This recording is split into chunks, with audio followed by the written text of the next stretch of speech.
Jazz Hands Wednesday Night Tech Talk Live, brought to you live by WAF Racing.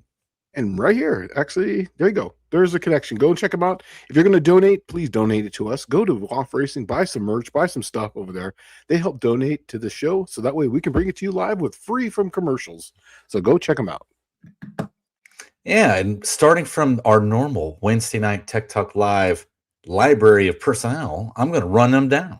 Right. Bruce Cultgen, SSR Performance, Colleen Tebow is here, Clayton's Toolbox, KS Skyhawk, Buff Del Campo, Slant Daily Garage, What's Up Suckers, Miss Cat G, Muscle Car Solutions, Fab Race Mod Repeat, Aunt D is here, Kerosene Cucumbers, the rockettest name on all of YouTube.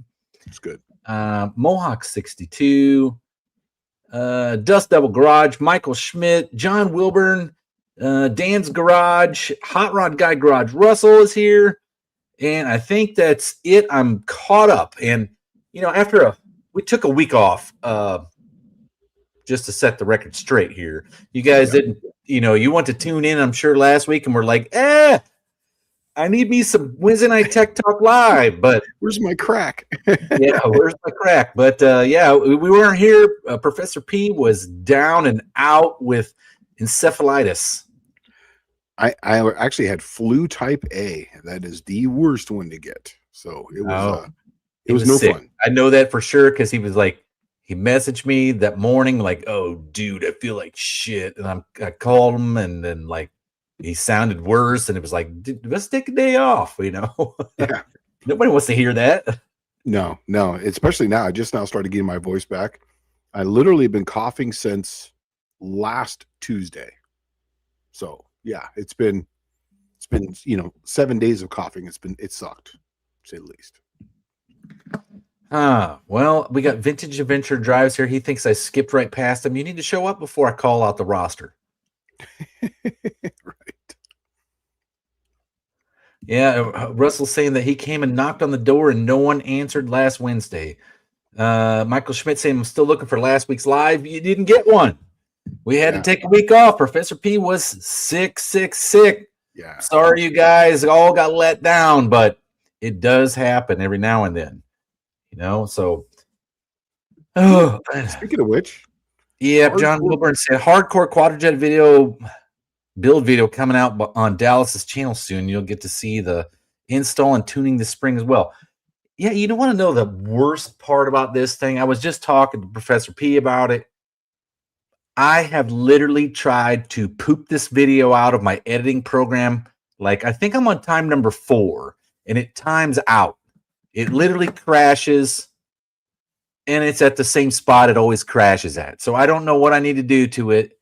It is not happy. The video is literally an hour long, and it shows everything rebuilt on a quadrojet, including the base plate modifications to put bushings in it so it doesn't leak around the throttle shafts, and how to put the screws in and squeeze them. And it was an intensively long video, and it is very informative. So if you ever want to get yourself a $25 whirlwind of a carburetor and a $25 rebuild kit and build something cool, you can. It shows you exactly how to do it. And it's this is actually from Mr. Wilson. Mr. Wilson saying that YouTube is currently having upload issues. I haven't even got to that point. I can't even get the video out of my editing program without it crashing.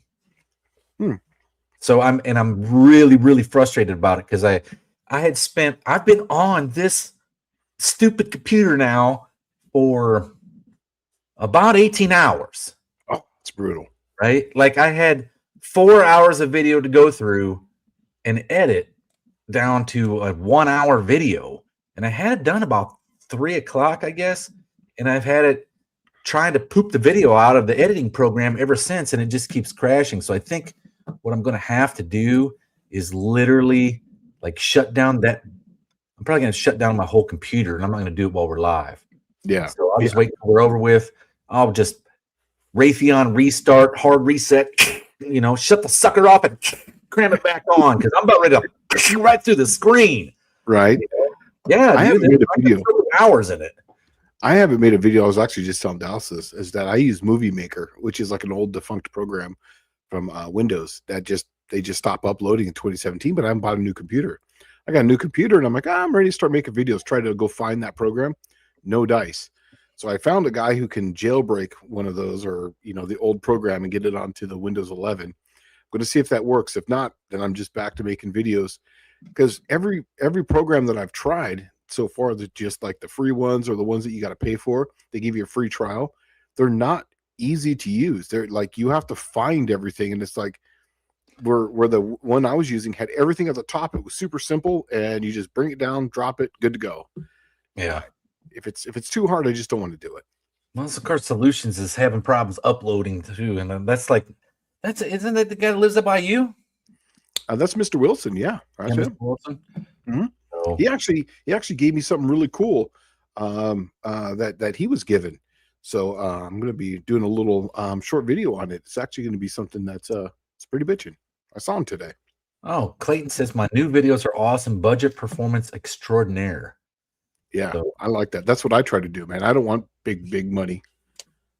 Well, I started doing this thing called Mad Scientist Mondays, and you just do like these interesting things that, like, you and I talked about doing 1/2-inch head bolts in a Buick small block, like probably 6 months ago. So it's something I've written down and I've been sitting on for a long time. But I got a bunch of them,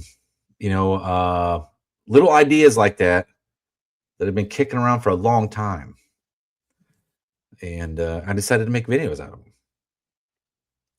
Vintage Adventure Drive saying that he wishes the Movie Maker was still a thing. It was the best. I agree. It was absolutely. I've tried them all. My kids have iPads. I've tried to use that, but nothing was easy as Movie Maker. So I'm probably, if I can't jailbreak that program, I'm just going to use my old laptop to continue making my videos, just the way it's going to be. Huh.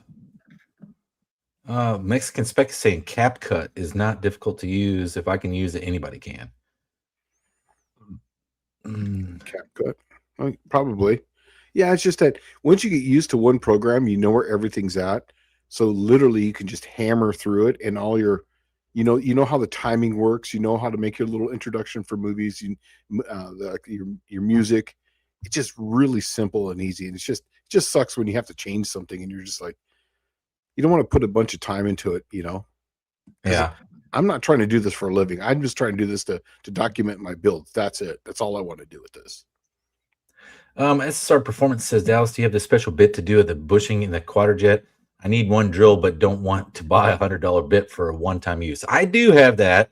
It's in the video, and I have the bushings and the driver for the bushings. So if you need one done, man, just get in touch with me. I think you may have my number or my email, or you can get a hold of me on Facebook Messenger, and then we'll set something up. I'll just mail it to you, and you can use it and send it back. Skyhawk, exactly. The MS Windows, that's the one I actually just tried to order up, and it's just tried to use for free for a little while.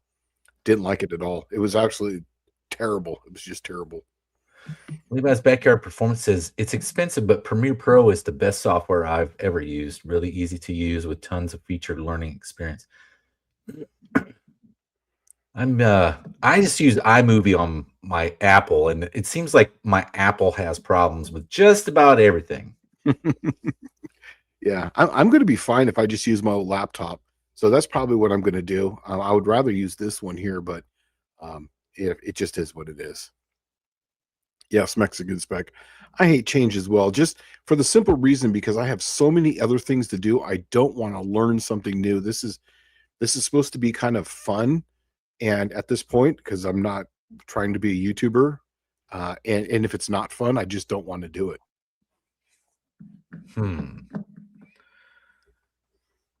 For Well, Windows, Clipsnet works the best for me. It was free, and I could add audio into the video, and it was very easy. It was important. Okay. All right. I can take a look at that.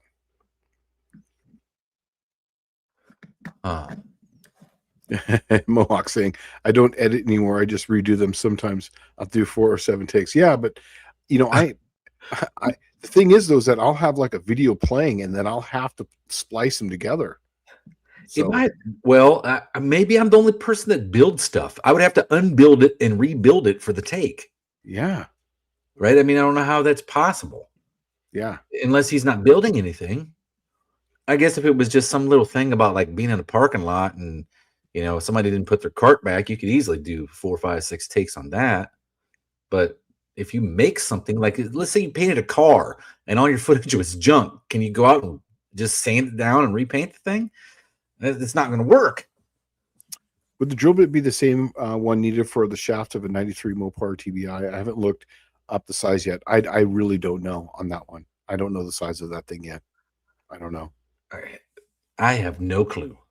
I know I have the Quadrajet primary shaft drill bit and bushing tool. That's what it was for. I don't have no idea if it fits a Mopar TBI, and it's not a regular drill bit. I even address it in the video. Don't go out and just buy a drill bit that fits that thing because you're going to hate life, because it is a stepped drill bit with like a countersunk recess part in it. So that way it lines up, right? So that way you drill it straight. You use the actual the part that looks like a drill bit is your pilot, and it goes in through the shaft hole that you're trying to drill, and it centers the drill bit, and then it has a cutter ring that's like further down the drill bit, and then it's got a set point, like a screw set point, so you can't go past it to stop. Yeah. It's awesome. Let's see, what do we got here? Okay, Buick Smith. My brother's building a 396 on the cheap. 2 questions. Can you do a form of MagnaFlux at home? And can he run modern fuels on iron seats if he used lead additive and only 1,000 miles per year? Look, okay, I'm part number 2. I can tell you right now, the Slant 6 that's in the Beaver still is 100% factory from 69. I don't put any lead additives in it. Don't give a shit. I just drive the damn thing, and it just keeps running and running and running. It's just fine. Every once in a while, I'll put a little lead additive into it, probably twice a year, and I just call it good. I wouldn't worry about it too much. That's just my opinion. If it's not a super, super mega hot rod, don't worry about it. Can you do a form of MagnaFlux? Oh, he's looking for cracks. Yeah, there is an easy way to do that. I don't know, Shane, if you guys, because you worked at real machine shops where you guys just did MagnaFluxing, right? Yes, we did MagnaFlux.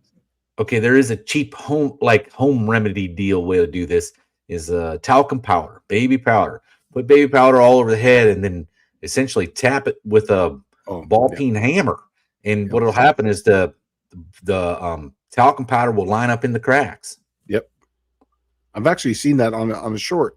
Now that after you were telling me about that, I was like, I think I saw that on a short. They were tapping with the ball peen, and it just it actually got white where the crack was. Yeah, and that's because what happens is it rings it, and that spot pretty much just pushes all the stuff right to that crack. Yeah. Vintage Adventure Drive says making the videos the way I do would end up with 200 short videos just to tell one story. That's literally how every video I make ends up, and I have to splice them all together because basically it's a one-man show here. It's one-man auto, so it's like I'm holding with this hand or holding with this hand and kind of doing it with this hand, and that's just the way it works. So yeah, there's 200 short videos in one video. Just have a garage saying, what size are the head bolts on a small block Mopar? 1/2 inch.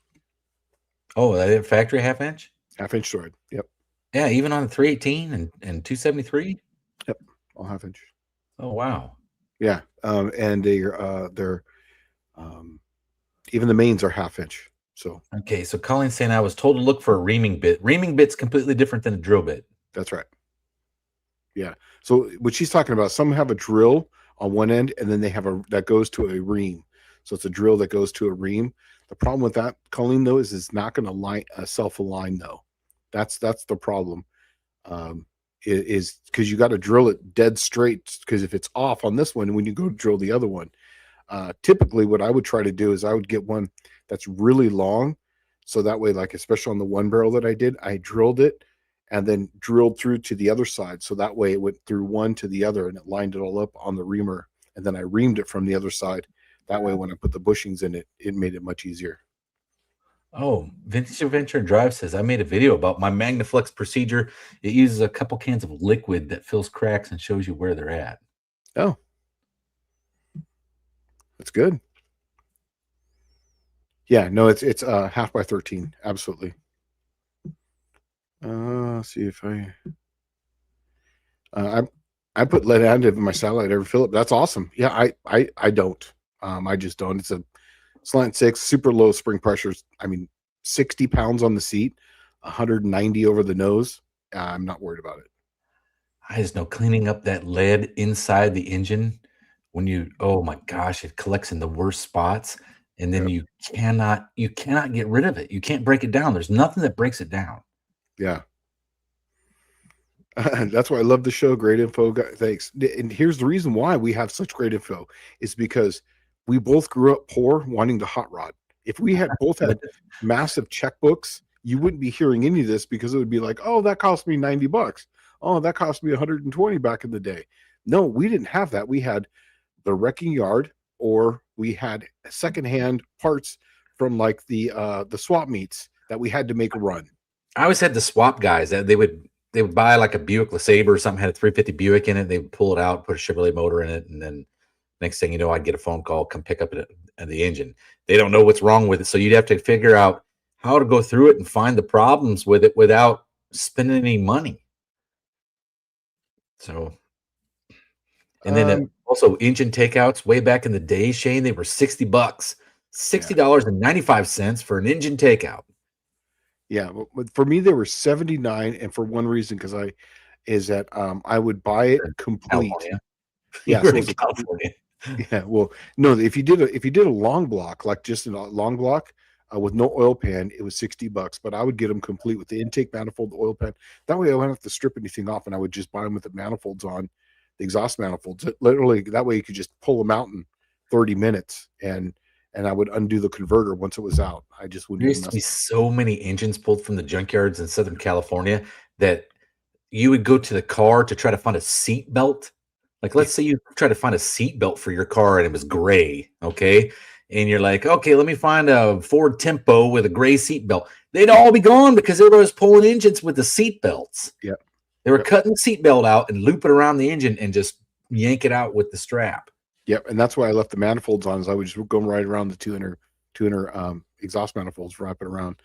Lab Burns asking, any of you using E85 in any proportion with your engines? Yes, I actually have. E85 is a great fuel.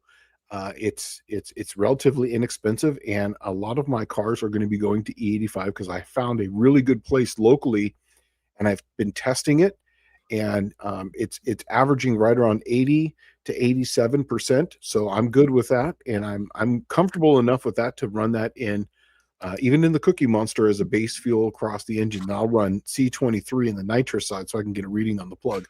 But yeah, E85 is great, and it runs cooler. And for most people, you're going to make more power right off the bat with that. But usually you're going to make more torque too in the mid range. Dude, I have horrible news. What's that? Well, because my video is crap, it's now forced my computer to somewhat just our live's still going, but I have no mouse, no cursor, no keyboard, no nothing. It's literally just, this is all that's going. Well, that's happened to me twice. So useless computer. Yeah. Well, here you go. I have a set of camel hump heads, double humps, right? Yeah. And that have many miles on them now. And I've never worried about lead either. I think it's more about timing and tuning. I agree with that 100%. If you run them slightly fat, which I do on the Beaver, I never have really an issue with them. And I'm not going crazy on the timing. I'm running decent fuel in it. And if I do it, like say the lead in it twice a year, because I only drive that car during the wintertime. So I'll when it starts getting cold, I'll put that in it, and then right around spring, I'll put it in again. And then usually when it sets, I'll fill it up with lead in it, and I'll let it sit for the summer while I drive the green car. Uh, I think there's a lot to the non-hardened seat thing. A lot more to it than just lead in the fuel. And Yeah, I don't know about timing and fuel, but I do know that today's newer oils seem to not beat the seats so hard, yeah, and I don't know if it's just, maybe the fuel's being different, but I believe it is the oil, because the fuel, we just went from unleaded to 10%, and now some places 15% ethanol, which would be even worse on the seat, and it still doesn't beat the seats out like it did in the 70s. yeah. I think also too that by this time too, the valve guide seals are gone, so you're putting a lot more oil into the intake valve. Right. Yeah, Yeah. so and it's just burning a little bit more oil than it ever has. So I think that has something to do with it too. Mohawk 62 saying Lat Burns, this Thump the sweaty fat guy, uses the 85 in all his builds. I believe he makes his own E85 too. That would be John was talking about a guy. Remember he had the Yes, 85 guy? that's him. That's him? Okay, that's Yeah, it. Thumper, the sweaty fat guy. I You didn't don't I did. remember him from the No Name Nationals? He had the Pontiac GTO called the Jerk. Oh yeah. Yep. Yep. He's the one that they did the video on. That was him that did the video on John's on a Friday night where he talked about how he makes the 85. That was him. Yeah, that was him. Okay. Yep. KS Skyhawk says, "Nice work bringing to our attention what the big dogs did with head bolts on the small block Buicks."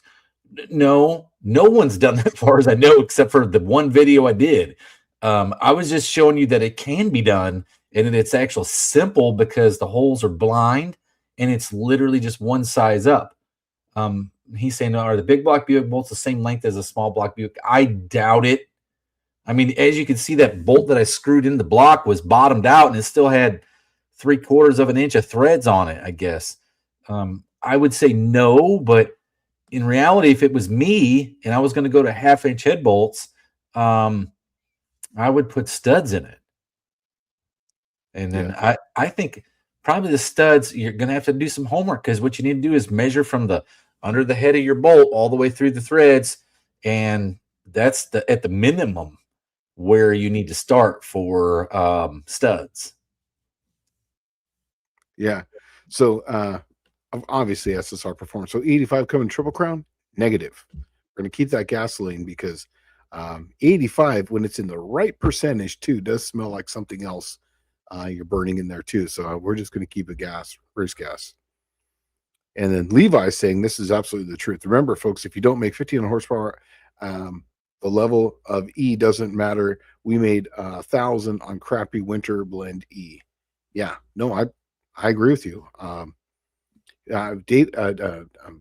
Dallas was actually telling us there's a video that is on Engine Masters where they had like 40% was the number. I think once they get over 40%, all the benefits were already there for E85. Yeah, it was 37%, I think, Yeah. was the number. And it was like all of a sudden all of it changed, because they kept adding it until it did like crest over where it had all the benefits of 85, but still the power of gasoline. And that was 37%. Levi saying we had a friend go 470s into 3,300-pound S10. That is just fast. Yeah, that's like 15 horsepower on the Wallace calculators. It was like E68 or something like that. Yeah, that's 1,500 horsepower. So that's no joke, man. You're making some beans at that point.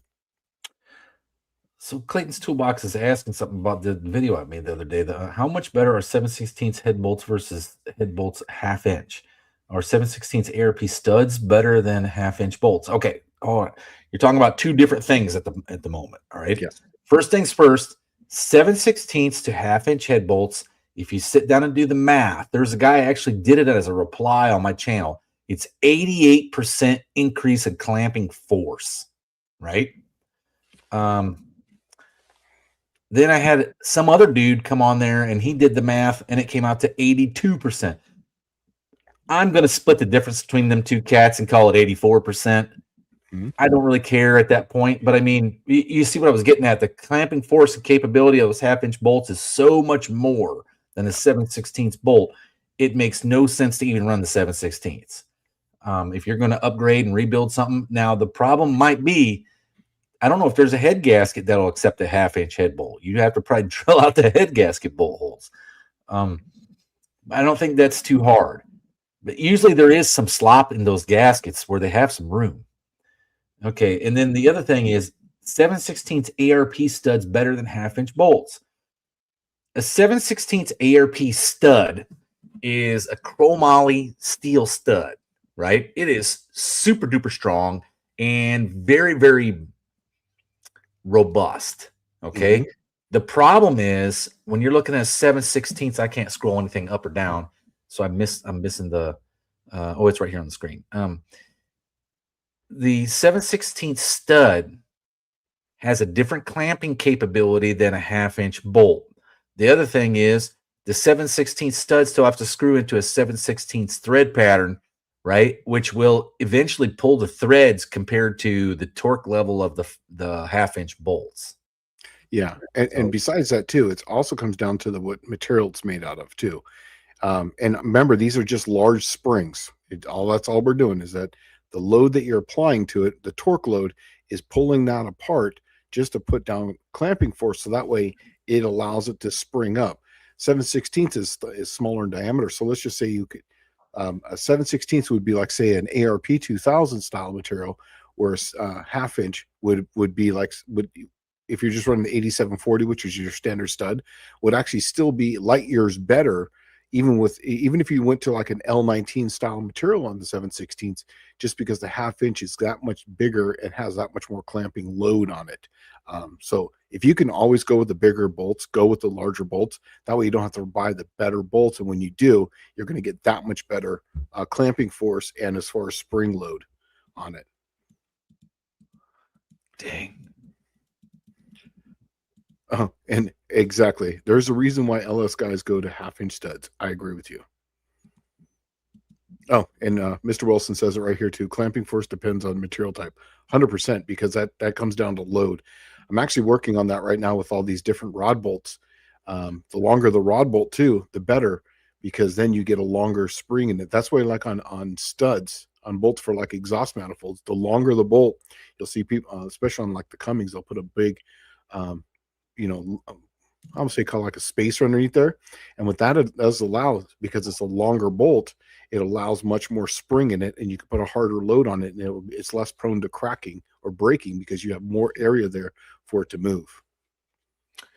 Okay. Buick Smith below that says, Dallas, do you think that the using the half-inch bolts would change how the block hones, or does it matter if using a torque plate? Yes, it would change it because it's going to distribute the weight the pressure at a different rate and a different pattern compared Hmm. to that 7/16 bolt, right? So if you're going to do this, the first thing you should do, like all right, so this is the pattern what I was looking at doing was I need to have a block like hot tank boiled and then fill it full of muriatic acid in the passages. Then I'm going to fill that block with hard block, like up, like probably almost to the very top of the water jackets. You only need about an inch. That's all you need for the top. And then I'm going to drill and tap all those holes by hand for the head bolt holes. And then I'll buy a torque plate because I need a torque plate for a small block Buick anyway, but I need to make it fit those half-inch head bolts and then torque it down. And then I can take it to the machine shop. They can bore it the whole 9 yards. Wait, do I have to have I got to have the torque plate on there to fill up Or just a head. or the head. Yeah. Just To a head. fill the block. Yeah. So yeah, whenever you do block fill, what I always tell people is put the clamp, the main caps on, put the other head on, and then when you do the head that you're setting flat, pour your hard block in there. Use something to vibrate the bubbles out, then clean it off, and then torque that head on. Make sure it's level, and that way when it hardens, it's torqued. When we did a slant six that I drilled and tapped out for half-inch threads, when we torqued it down, and on torque plate, you could actually see it bubble out, because one thing you're doing is you're cutting the material away, so you're actually bringing that thread closer to the bore. And because that's usually part of that area, you will actually physically see that area is going to grow larger. So if you're going to do this, you have to use the torque plate, especially when they bore it, because they're going to have to cut out more material in there. And the clamping force not only is going to be greater, but it's going to be closer, and it's going to make it move more, because it technically wasn't designed for that type of load capacity. Because like Dallas was saying, it's 84% more clamping force, which means you have much more force pushing out this way with much more force pulling it and pulling it down. So there's a greater force on everything. I actually considered trying to drill one of those holes out a little bit further and then tap it to the fine thread on 1/2 inch, right? Because it has the material. Yeah. So like fine thread, when you look at it, when you screw those threads in, when you screw in a fine thread, it's really got twice as much thread surface area than in than a coarse thread 13, the 1/2 inch 13. Yeah. If I'm going to run something to performance, I'm just going to run a stud anyway, so that I don't worry about it at that point. Yeah, Skyhawk said that you just checked a 1/2 inch head stud fits into the holes of the Velcro gasket, so you don't have to change anything. Oh, so there you sweet. go. Yeah. Oh, Dizzy Izzy's here. Hey, Dizzy, we're going to be seeing you probably this weekend. So I'll be giving you a call probably tomorrow. See if we can kind of link up this weekend. That'd be awesome. Oh man, I got my hot tea here with a bunch of honey in it to keep the throat from going. I've only had to put it on mute twice now to cough. So other than that, KS Skyhawk is asking, is block filler as you described fill almost to the top? Is that a race only thing? Will it work on a street engine? It will if you don't fill the whole entire water jacket up. Like Shane was saying, you leave about an inch or so. Usually the rule of thumb is supposed to be halfway down the water jacket hole. Yeah. That's the most greedy you can get. So stop right there at halfway. Also, to look at where your water goes into the block. On a small block Mopar, I will fill it up to that hole, which is about 1.5 inches from the top. Here's the thing, though, is that if you're going to run this on the street, you can. It will just run a little warmer. It's going to heat seek longer, but you have to run an oil cooler on it, because your oil is going to get extremely hot, because the oil is going to be going across that part of the block. Nothing's cooling the oil. And nothing's cooling the oil now at this point, so it gets extremely hot. So if you're going to do this, make sure you put an oil cooler on it, because I've seen people cook their engine because their oil goes into shear because it just overheats. Yeah.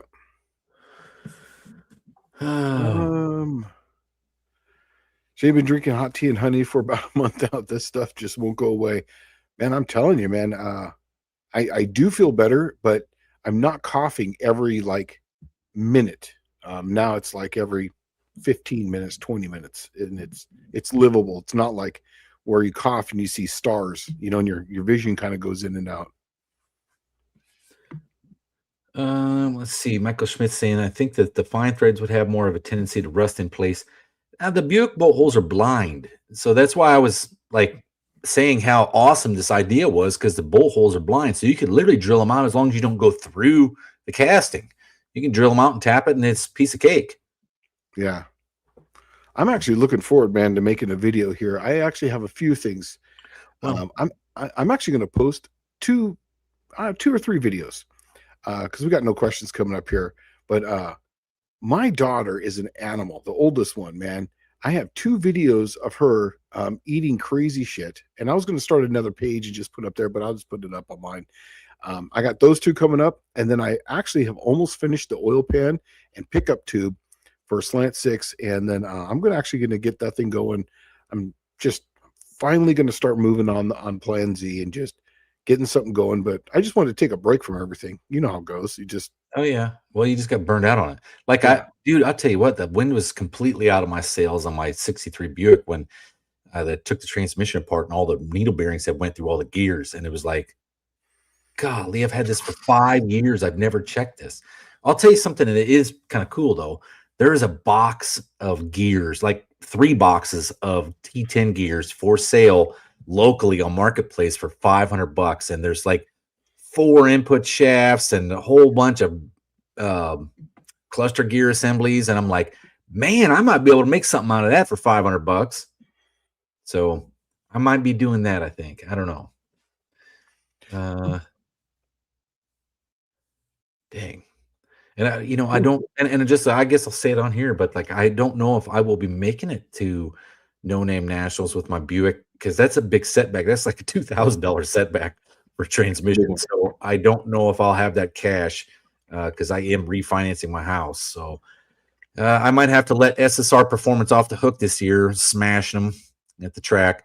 But one thing I do think is kind of cool is, and I need to shake down Shane here. I need to shake down Professor P. So just my train of thought here. Okay. Sure. There's still V6 turbo Buicks running in the like 28, 10.5 street outlaw kind of crazy races still, because the V6 Buick is the same as a small block.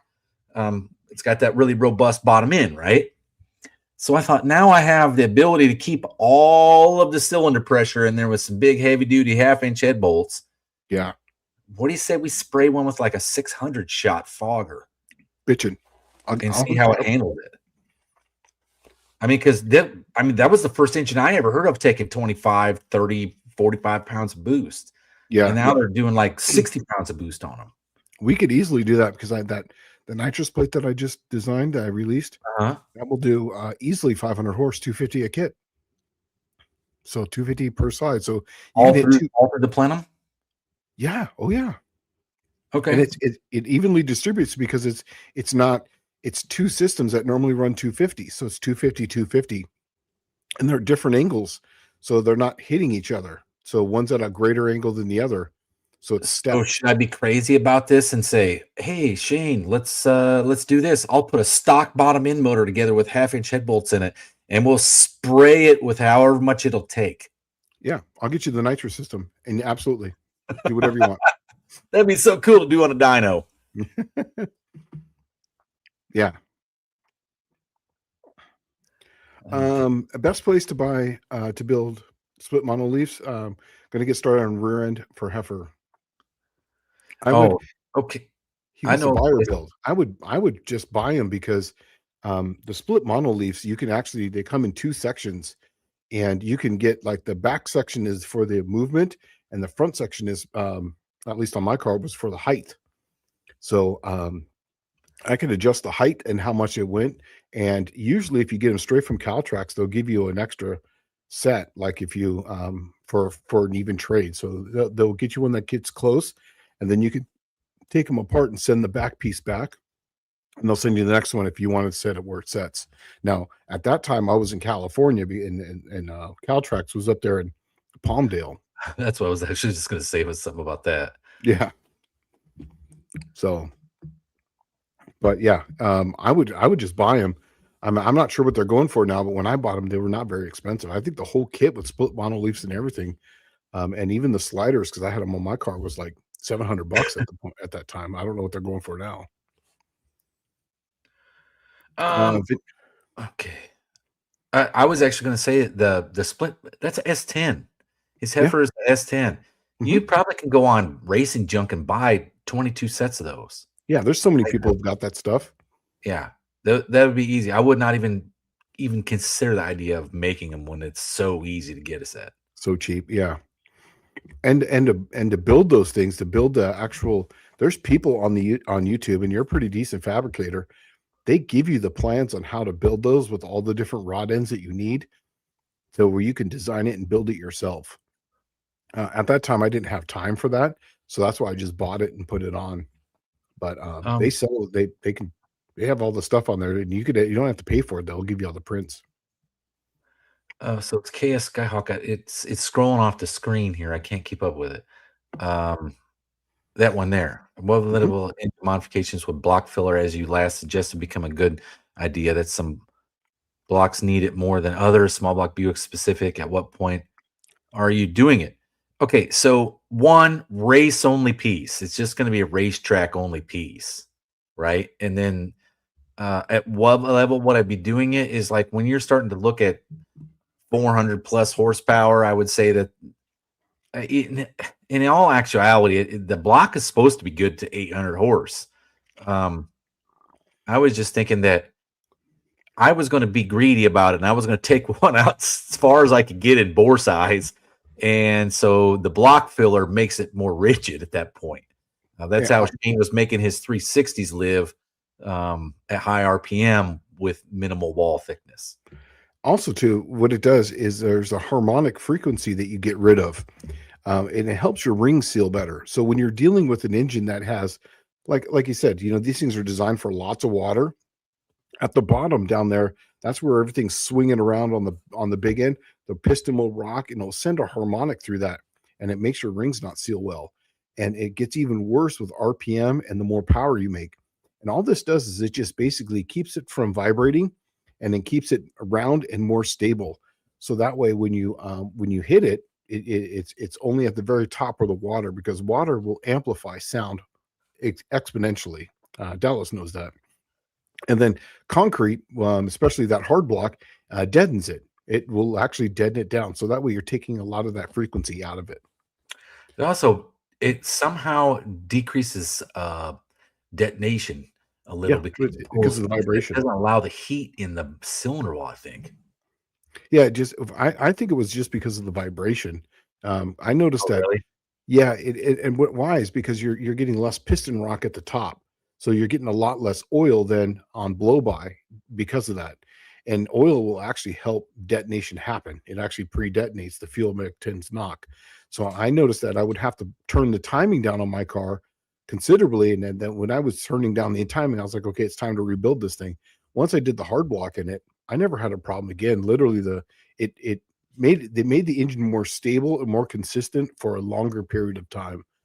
And you could usually take your plugs out and you would start to notice that you was starting to get some oil buildup on it. It does. And then you're like, okay.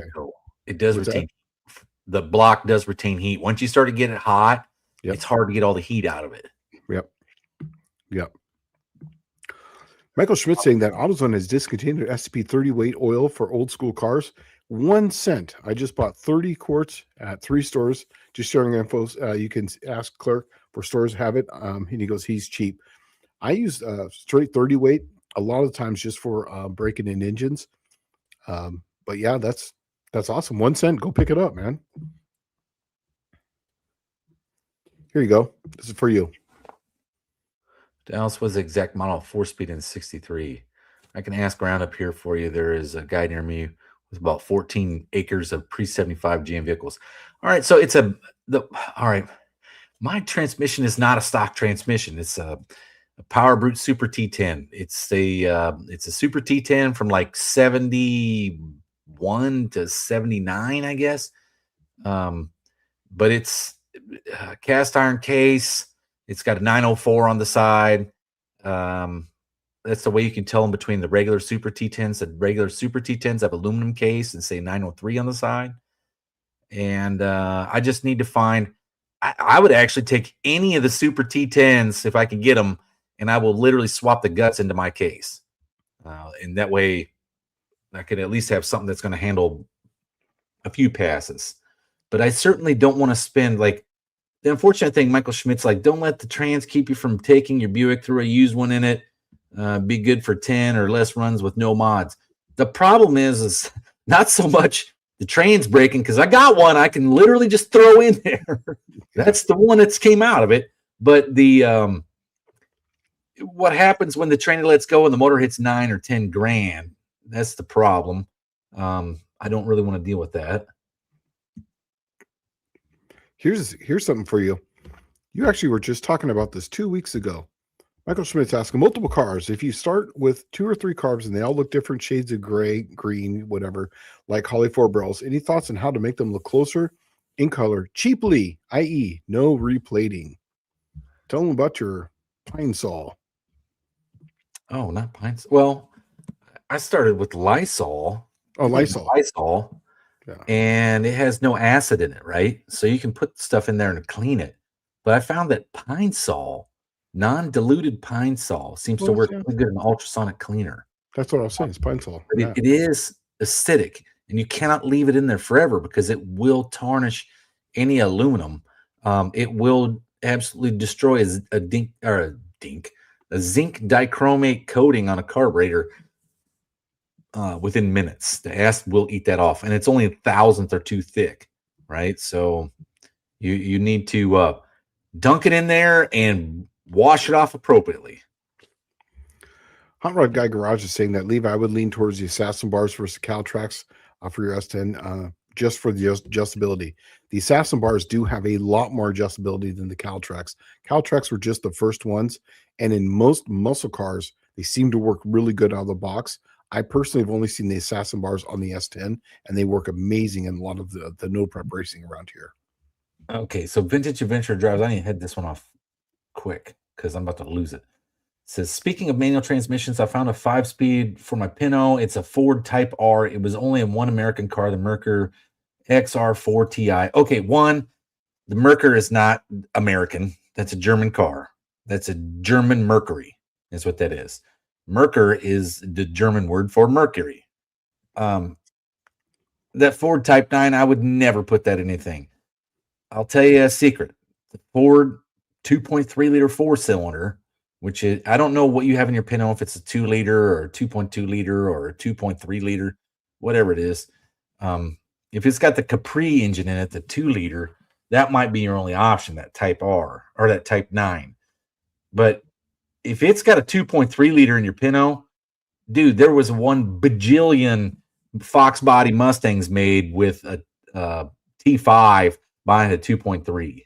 Yeah. And that's what I would use. Is there's so many of those things available, like S10s, Camaros, anything Ford that was 4 or 6 cylinder, and then the 5 liter Mustang got the same dang transmission.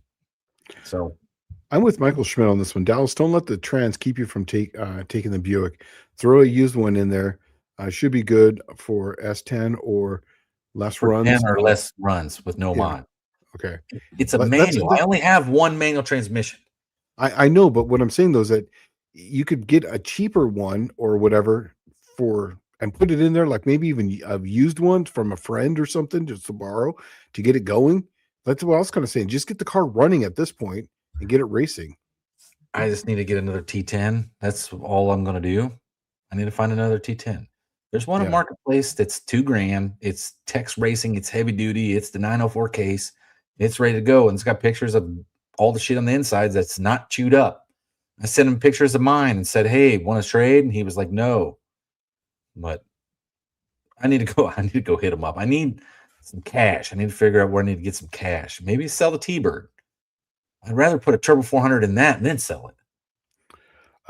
There was a trick with Salto Racing channel to stop main cap block. He added roll pins to the cap block joint cap. Never heard of this work. Okay. Yes. I've actually used kind of like the same dowel that works on the head. So basically it goes around. So you put your stud in there. Yeah. And it goes around the bolt. You put them on both ends and then you tap them down. And I actually had that on one of my 360s for a while before. Huh? It's actually called a locating dowel. Yeah. It's a locating dowel. Exactly. And so I had those on one of my 360s and I still had the cast iron caps on it. I just cut it so that way it would align it. And it worked amazing until I can afford the Milodon main caps and actually build an engine that had the Milodon caps on it.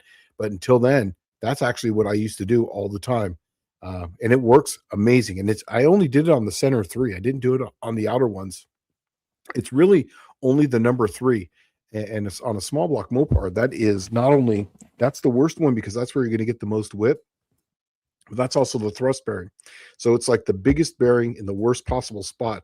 So I would put those alignment pins on all 3 of them, and it works really good. And you can do that literally at home in a home shop because it doesn't take much going in this way when you set them in there. And then I just thread it farther down, and most of those studs are long enough so where you can roll a different amount of thread on there and then bring it down, and it works absolutely amazing. And it's simple and it's easy. You could do them at home. I might actually do a video of how to do that because that's a really, really easy thing. I used to do it myself.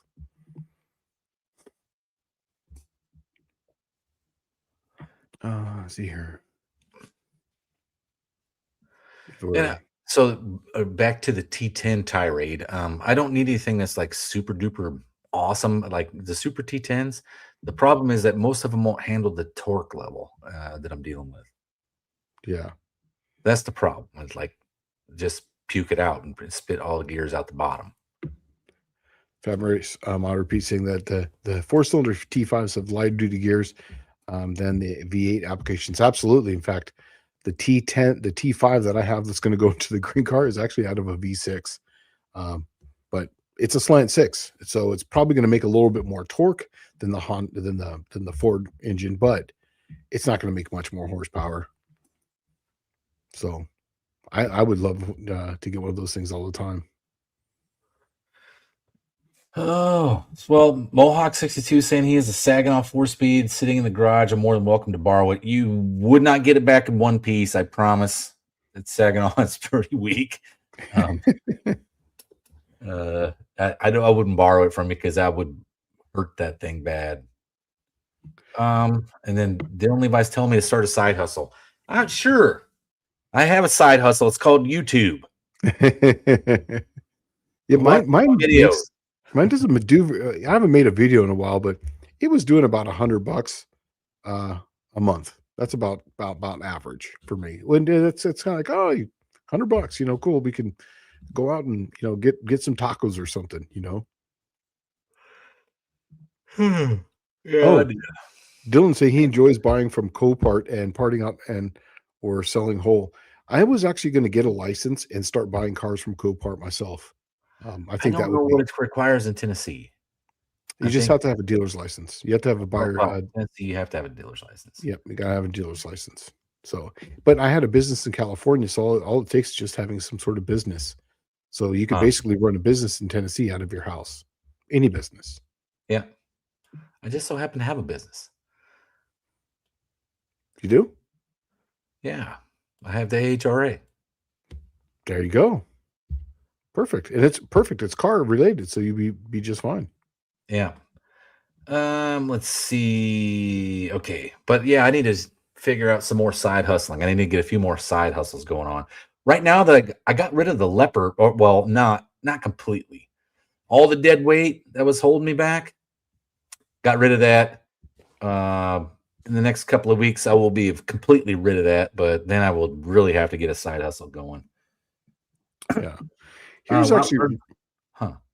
Oh, okay. Go ahead with that one. I'm going to do the one right below it. Burns says that NaOH is extremely dangerous. I'm assuming that is Na is sodium. Mm-hmm. And OH is what? Oxygen. I think. Oh yeah, there you go. Oxide, hydride, or no, yeah. hydroxide. Hydroxide. Yep. Yeah, sodium hydroxide is extremely dangerous for people to use.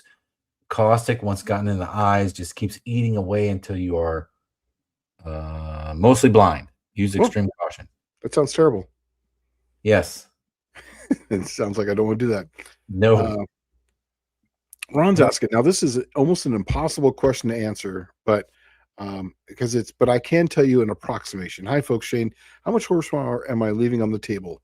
1030 oil, 80 psi oil pressure at 5,000 RPM, hot, 40 psi at idle. 40 psi at idle when it's hot. 440, a big block motor oil pressure seems to be a bit high to me. Yes, it is. If you're only going to 5,000 RPM, technically, I wouldn't go much over 60 psi, and it's going to build that literally right off of idle. Fortunately, on a big block Mopar, they have the adjustment screen right there. You can just take the adjustment screw right out. And what I would do is I would cut a coil and then put it back in, start it up, do all this while it's hot, start it back up. And then if you cut a coil, that way you can put washers behind it and adjust it. But I can tell you that when I went on my race car, when I was when I had a chassis dyno, I was running 80, 85 PSI because I was that guy. I was like, oh, this is, the mid 2000s. I was like, I want to run a lot of oil pressure. When I started realizing that I don't need to do that, and I was actually doing these oil modifications in like Dallas, I was priming it with the drill, and I'm like, wow, this is a lot easier to turn. Why is this easier to turn? And then I started figuring it out. The car, as far as at that time, without the nitrous, now it's a big sloppy converter, so don't kill me on numbers, but it was about 500 to the tires at that time. Now, doing nothing more than just adjusting the oil pressure, taking the oil pump out, adjusting the oil pressure, putting it back in. I was still running high volume, but it was low pressure. It was about 520 to the tires. And then I took out the high pressure and I put in a stock oil pump that I had modified, but the thing never idled below 1500 RPM because it had a much different cam in it at that point, and idled up really high. So it was literally just all you're really dealing with then is max pressure. I kept the max pressure right at about 65 pounds. And then when I put the stock one in it, and it had about 30% less as far as diameter height. And I picked up another 15 horsepower just by doing that. So by doing that, I think I picked up almost 40 horsepower just by doing those two simple oil modifications. So how much will you pick up? Couldn't tell you because I don't know the percentage, but I do know what I did with mine. So if I had to guess, I would say 15 to 20 horse is my guess when it's up at that 5,000 RPM. Down lower, you're not really going to see much difference, but it's going to be in the upper RPMs because now it's just spinning that pump and in bypass. All right. Well, we're I can't scroll anything, right? Yeah, So no, and my dad left me that 4-speed, told me it came from his friend's 302/69 Chevy Z28 Camaro. I'm not 100% sure that it's a Saginaw. That's just what I was told. Saginaw came out later, and they were pretty weak and puny. They came in like real low performance stuff, like a 307 with a 2-barrel. If it's a true Z, like a Z28 Camaro, from 69, that would have had a DZ302 engine in it. That would have had a Muncie. And I think that Dizzy is saying it should be a rock crusher, but I don't think that's true. I think the rock crushers only came in the big block cars and the Corvette with the high horsepower engines, because why they were called the rock crushers, all the gears were straight cut, right? Straight cut makes for a really strong gear, but it also makes a hell of a lot of noise. The only reason you would need straight cut gears like that is like you had something make a lot of torque, and a 302 Chevrolet was not it. They don't make a bazillion foot-pounds of torque. It would have been a Muncie, but it would have been a close ratio Muncie for road racing. Levi's saying there's a billion two jets out there. Yeah. I could start a rebuild service. I could actually do that. I've thought about it. I don't know if it would pay for the hours. I really don't. A lot of people don't want to drop $200, $300, $400 on a quadrojet known as the Quadrabog, but there are people who want them rebuilt. There is people that want them rebuilt, and if you need them, like John Wilburn's carburetor, I had over 4 hours in it of just video of me doing the building part of it. So I don't know. I need to sit down and figure out what's my time worth. If I can get $300 a carburetor, it might be worth it. Michael Schmidt saying, you guys actually get paid for YouTube for just maintaining 500 subscribers. Figured it would take tens of thousands. No, it goes by watch time is really what it goes by, not necessarily subscribers. And I get a decent amount of watch time because some of the content I create, half the people, actually 75% of the people who watch my videos are not subscribed to me at all. So it just comes down to watch time. It's really all it is. Here's one right here. You go ahead and grab this one if you like. Okay, Professor Peebles, most lift you can run before piston to valve clearance issues in a stock low compression 318. I know that there are more factors that go into that, though. Yeah, lift has nothing to do with it at all because it's duration. Yeah, it's duration and lobe separation angle. That's exactly it. Because at dwell, so 10 degrees before TDC is the exhaust, 10 degrees after is the intake. So, and it really comes down to when it's only about 100 thousandths or so off the seat. That's all it is, because the pistons for 20 degrees, that piston just hangs there and it rocks around, but these valves are still moving, and the piston chases the exhaust valve down while the intake chases the piston down. So, as far as that goes, I'm telling you right now, I have to have everybody give me a valve drop on one of those. So they have to do it, put it TDC, they give me a valve drop, and then Well, I usually have to build the piston.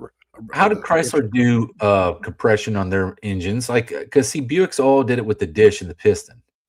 They all had the same chamber size, the same head gasket, but how did Chrysler? Did they dish the piston or did they put it in the hole? Piston in the hole.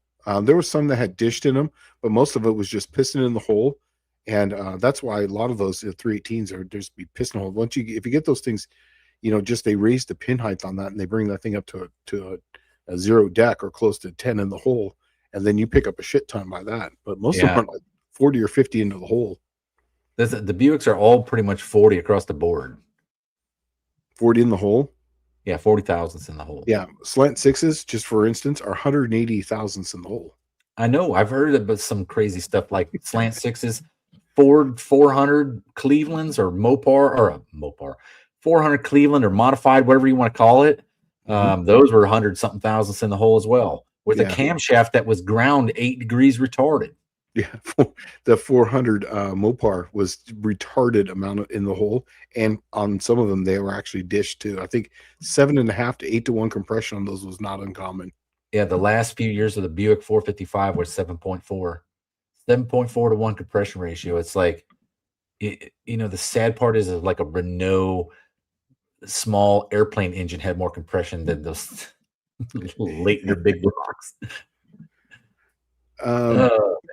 Here's Val360 saying, Dallas, you should do a video on the T-board. He'd like to see the engine and just talk about the build of the car. Dude, I have a whole entire video on that from 23 when I took it to No Name Nationals and I dug it out of the garage. I put a tunnel ram and 2 4s on it. Ron saying 40 horse, that's a bunch. Yes, but remember, I went from pressure and volume. So if you're running a stock milling replacement pump, on the outside of that, there is a bolt that you can pull out right there. I think it's a 7/8 or 15/16 bolt. You pull that out. There's a spring right behind there that you can buy different springs, and then you can actually get a stock style spring in there, or even cut it and then start it up when it's hot. And then you can start adjusting the oil pressure down from there, and you will pick up a ton of power. I'm telling you, it is worth it. Now, 40 horse was on mine, but remember, I was dealing with much more RPM and bigger numbers, so yours is going to be much smaller. But yes, it will definitely help out. Promise you that.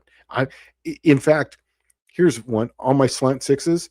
I've noticed my mileage when I was trying to get 30 miles to a gallon, which I'm still trying to do on a slant six. The first thing I did was do oil modifications, drop the oil pressure, and then I had that 204R. And all that stuff in it. That was the closest I got. I think I got 26 miles to the gallon.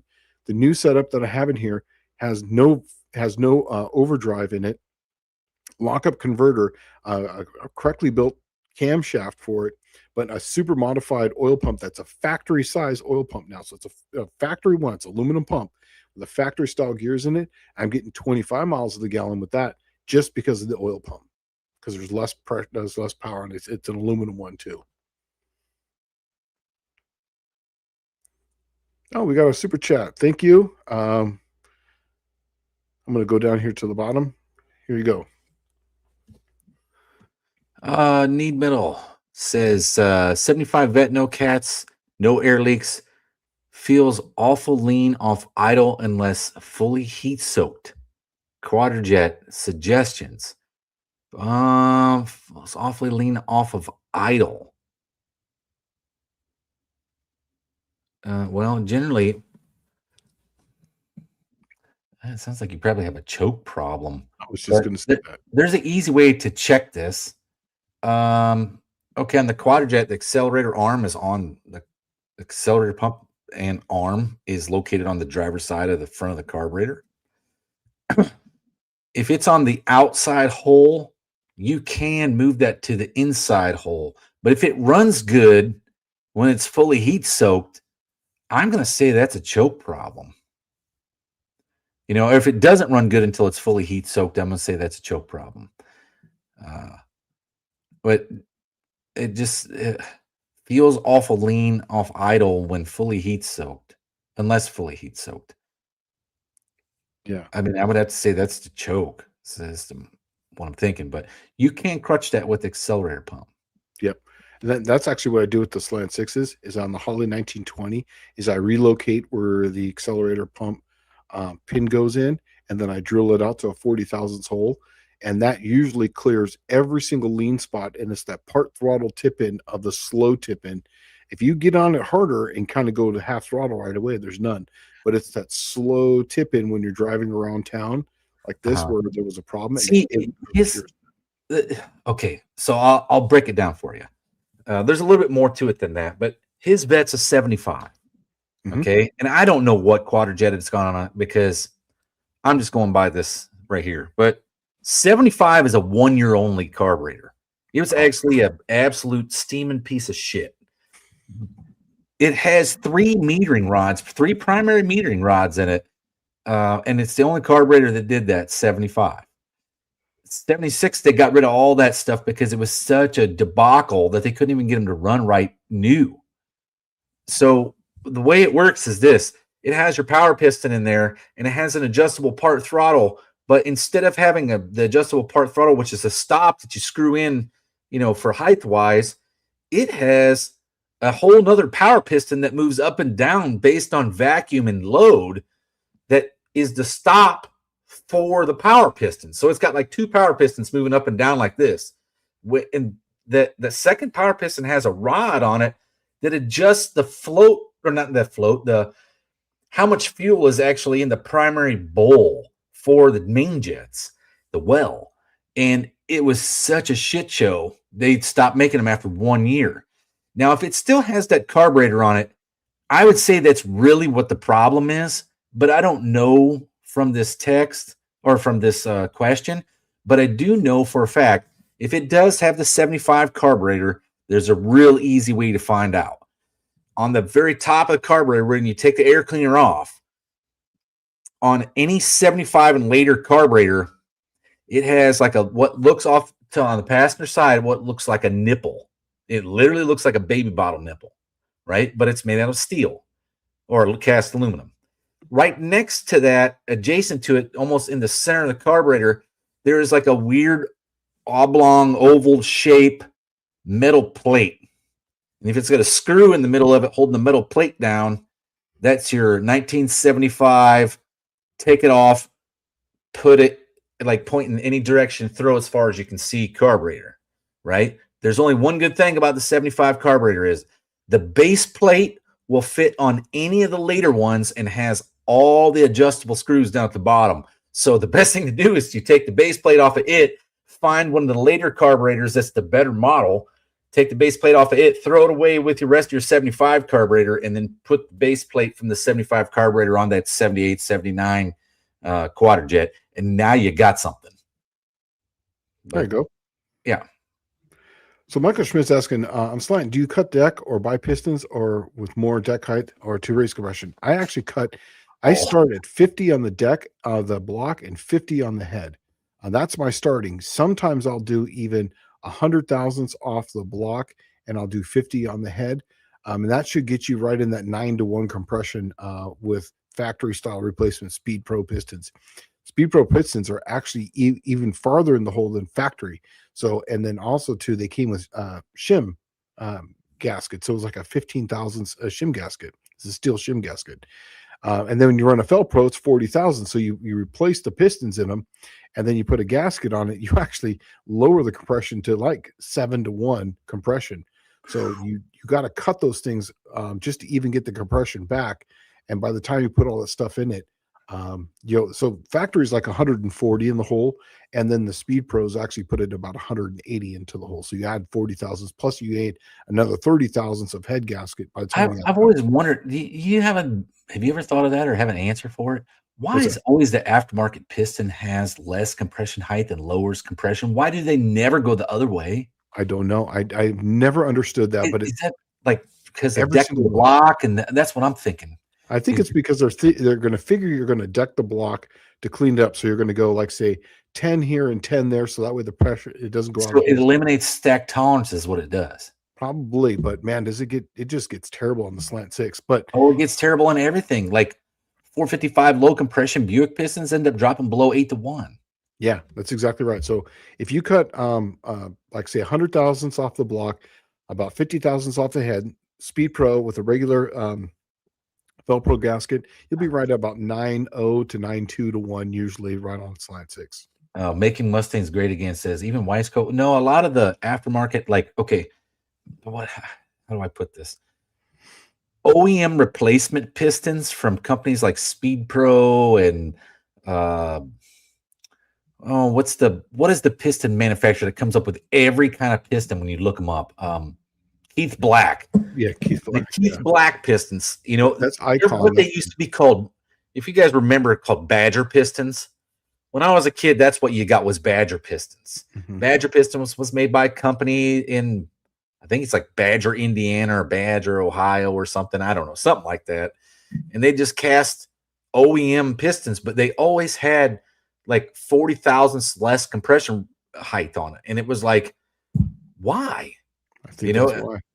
and I really think those are why. When you're talking about like Weisco pistons or JE pistons, they generally have the factory compression height, if not a little bit more, Yeah, it's because usually they're more concerned about racing. And they know if you're buying JE pistons, you're smart enough to know how to do the math on compression height plus rod length, and then crank divided by 2 equals the deck height of the block.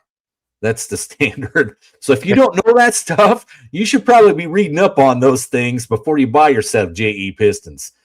yeah. Um, Vintage adventures I've seen. I need to see to get all that information from your slant. I'm trying to build a slant inspired by yours. Look, man, I'm telling you, if you just go down to engine builds or slant six on my YouTube, I have every slant. I've probably built 5 or 6 of slants since I've been here. I've had 5 or 6 different types in my green car of different cam combinations, head combinations, carburetors, fuel injection, exhaust, um, different timing profiles. Literally everything's in there. I have a play. I was a channel. A, what do they call those things? A play group, or what do they call it? Um, you know, a when you have playlist. like A playlist. a playlist. Yeah, on my thing, I have a playlist of nothing but slant six, and you can go through there. And I try different cam combinations, and I'm telling you, I've come up with some really good driver cams and some decent performance cams. Also, too, look at Gilbert Slanted Sled. That is probably the best performance-ish driver for someone who didn't want to really do work on a car, but it made some sort of performance. And then go watch it on Just Mopar Joe's channel where he's going taking it drive. I just built the engine and put it on there and got it running. But yeah, that's some really good builds. And I'll obviously you got my number. You can always call me and I'll tell you exactly. And we'll make you a custom cam for whatever you want. Well, I remember when Joe put that, well, actually, you put the motor in and got it over to Joe's house. And when Joe actually wanted to drive that, he was like, whoa, Yeah. I did not expect this from a Slant 6. Yeah. And that's a smallish cam too. That's in the 220s. No, that's actually like 215, 216. And he wanted something that had very little sound, wanted his vacuum brakes to work, but he wanted it to just keep running. And it was all done in the valve job, the head of just getting the cam combination just right. And, cleaning out the exhaust. It still has a factory style exhaust, but that exhaust, I cleaned it all out and extrude honed it on the inside. It works really well. Ron Ward saying Shane will offset grinding a crank help to bring bring up the compression ratio without having to rebalance the rotating assembly. No. You offset grind the crank, you're going to change the stroke too. And then you're definitely going to, since you're moving that, you're going to have to do, what's that? You're going to have to rebalance the crank at that point. Yeah. Yeah. Is he down here? Oh, here. So it's the very bottom. I was just wondering, like, he threw it up there, and I'm like, man, you're going to have to rebalance the crank because you're moving the center line of the rod probes, right? So yeah. So and in fact, I love regrinding the cranks on a lot. In fact, the one on the Cookie Monster has been offset ground.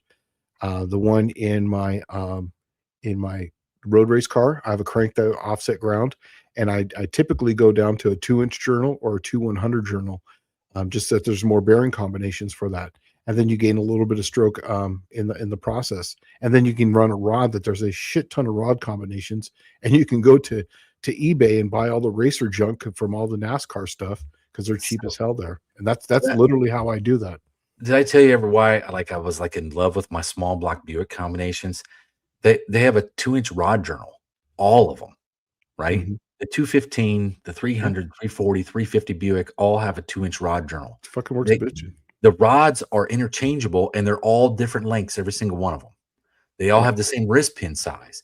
So then even the Rover, same thing. And then you not even just the Rover, the early odd fire V6 Buicks, same rod combinations, right? Mhm. They're all the same size. And it's like, man, how amazing is that when you have that kind of interchangeability? Even the small block Ford ain't like that, you Yeah. know? So Here's a good one. Mean Street Mopars. Professor B, was curious. I'm looking to getting pistons for a 318 hybridic or forged. The pistons in short block are brand new, but are mile below the deck. Here's the thing. If it's just a car that you're not going to put a power adder on it, or if you're only going to put 100 shot of nitrous on it, go with their hybrids. They're going to be cheap and a lot easier to put in, and they're going to be a little lighter than the forged ones. And they're just to balance them. It's really easy to put them in, and they're super cheap. You can. I remember getting those things for cheap as hell. The Keith Blacks, they would come with rings. That's what I would do. And I ran hybrids in a lot of my race cars, my street race cars, up to about 100 to 150 shot of nitrous, and it was just yeah, fine as long as you know, the tune's good. everybody gives those things such a bad name. They're I'll good, tell you man. there's an easy way, like, okay, when Hybrid Tactics came out, Yeah. they were not really all the rage. It was the major manufacturer, and everybody was talking about, because you got to remember, they just went from forged pistons in the 5-liter Mustang to hyper-eutectic and everything, Yep. right? And everyone was talking trash about them. They were shit. They were garbage. They were cracking, breaking, blah, blah, blah. I ran hyper-eutectic pistons in a nitrous motor for 4 years, and the only thing that I did was make sure it was fat every pass. Fat will keep it going round for round. It may not be making, if it was 150 shot, it might be making 135 horsepower instead of 150 horsepower. But I made it every pass, and when it was fat, it didn't detonate. Nothing. No problem at all. Yeah, I did the same thing. That's exactly how I did it, is that when I was running hybrids, I would literally back into the tune-up and just keep it on the fat side, just slightly fat. You pull Yeah, the plug out. yeah. Well, so the ideal plug is like, it looks like a burnt marshmallow. If you look at Yes. the plug, right? If you're running it just a little bit fat, what you want to look at is like chocolate bar content. That's right. Color, Like a brown chocolate bar. It's exactly what I would get. Yep. Yep, exactly. That's exactly what Dallas and I did, the exact same thing. And then I would do the standard 2 degrees for 50 horsepower. That's conservative for most engines. I was doing 4. When I first started doing it, I was very conservative about the whole thing. And then I Two started for getting 50. greedy, and I started blowing shit up left and right No, you did, but you did 4 degrees for every. for every 50 horse. Oh wow, yeah. We two nowadays is super conservative. Like, so if Mhm. you're doing like say 4 for every 100, that's super conservative. In fact, on the Cookie Monster, I've got it down to where I'm only at like say 3 degrees for every 100 um, horsepower, because I've got the tune-up so close, and Yeah, then I it's know so where the right. detonation's at. Yeah, I was just super conservative with it. And then, later on, like I said, I got greedy later on, and I started blowing stuff up all the time. yeah, But but I was always really super conservative. Matter of fact, when you pull out the list, when you buy a kit, it tells you what fuel and what nitrous jet to run. Those tune-ups are so conservative that you can't super. hurt anything. That's why it's like that. That's how they Yeah, can sell them like that, right? And you can get much greedier on those. As matter of fact, you'll find the most power. Like, I've seen dudes doing 150 shot. Like, you put the jet in, the nitrous jet in, and it's like the 150 jet on that booklet, on that mhm, little chart. But it'd be like a 200 shot of nitrous. And that's yeah, because they get so greedy on the fuel. They that's right. cut in the timing. Timing's the big one. Timing Yeah, was a big one. But they would try to run them lean as mean. Is that there's a reason why they say that. yeah. But you crest real fast on nitrous. And it's like you can't usually shut the motor off fast enough and fix it. No, because And it's as soon as you hit that, if you hear any marbles, it's already over with.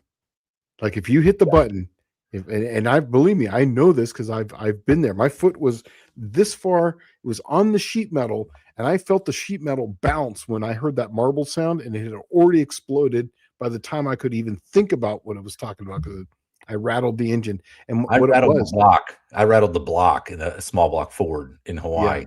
I split that sucker up through the main, and just like you said, you rattle, like, you know what detonation sounds like. It sounds like marbles yeah, in a can. But when it's under like serious cylinder pressure, like nitrous or turbo or whatever, you actually feel it in the floor like a rod knock. yes, it It's is. It's impressive. And what happened was, it was actually slightly my fault because I didn't double check myself. But did I did I clip out there for a second? no, Oh, okay. not that I know of. Um, so it was slightly my fault, but instead of going retarded 4 degrees of timing, I'm Oh, you sorry, got 6 degrees, advanced. it went advanced, because that's back when MSD had the advance or retard. Remember, they had the little dial button on it. Uh, If you plugged it into the wrong slot, and when you turned it, it went the other direction. So it was my fault. oh, I So had a what is it called? 300 plus, where it had a little handheld dial thing that you could pull timing out, like literally sitting in the seat of the yeah, car. mine was on the dash. You just turned it. Oh, Yeah. So mine was an MSD dial, but the thing is that it could go advanced or oh, retard. you had a 0, and you could go back the other way. No, no, no. It had 0 or 6. But if you plugged it into the box in one slot, it would do 0 to 6 degrees Oh, retard. If you put it in the other, it would be 0 advanced. 6 degree advance. It's for Gotcha. people who didn't have like vacuum advances on their car. So when you're driving down the road, you could put 6 degrees in it and get better mileage, or you could put it in there for people who were driving up a hill. They could take timing out of it when it was rattling up the hill. Yeah. So and so I used that. It had 6 degrees, so it was like, oh, this is perfect for 150 shot. I put it in wrong. I rattled it and sent that crank right through the bottom. Yeah, I split the 302 Windsor block. Okay, there was a comment that strolled by here from Buick Smith asking me how many rings were on my input shaft, and I didn't know the gear ratios of my power brute. It was 264 first, so it had 3 rings on the input shaft. 264, 131. I think that's right. No, 264, 161. I can't look at anything on here. I think Yeah. it's 264, 161, 130, and then 1-to-1. I think that's right, or 123 and 1-to-1. I can't look anything up. I actually have all the documentation here on my desktop, but my computer is no bueno. It's It's doing this right now, and then this is it. it's gonna ride the lightning after this. Ron has a combination here. He goes, he used hypertensive pistons 440 with 150 shot in his Demon, 1133s and 122 result. Love that combo. I'm telling you right now, that is literally the most fun I've ever had in a car. Was low 11s, high 10s, street car that you could drive every day. Doing it with 100 to 150 to 200 shot of nitrous was the most fun I ever had in a car that I could Dude, drive. It I'll just tell was you, awesome. like, okay, well, let's go off on a tangent. There's not a lot of comments coming up here. All right, what's the dumbest thing you ever did with nitrous oxide in a car? All right, because there's other dumb things not on a car that you could do with it that's a lot of fun too. But Yeah. like in a car, what was the dumbest thing you ever did? I'm telling you, when I it was actually what I just told you, is when I took the dial, I went the wrong direction, and as soon as I hit the button on the nitrous, I knew exactly what I did. I tried to release it, but I had already sent everything sending out through the bottom of the car. That was Okay, probably the dumbest thing, because it was totally my fault and it was fucking stupid. I ordered food at a drive-through and sprayed it to the next window. Oh, that kind of dumb stuff. Yeah, Oh, I got lots of stories. dude, these are so much fun. Like the dumb stuff you do with nitrous. I did a reverse burnout one time with the nitrous. Yeah. Oh my god, man! You want to talk about blowing shit up? I blew one up in the parking lot at the Navy base. I literally started the car, and like an idiot, I just turned the nitrous on. I armed the nitrous. I didn't even think about it.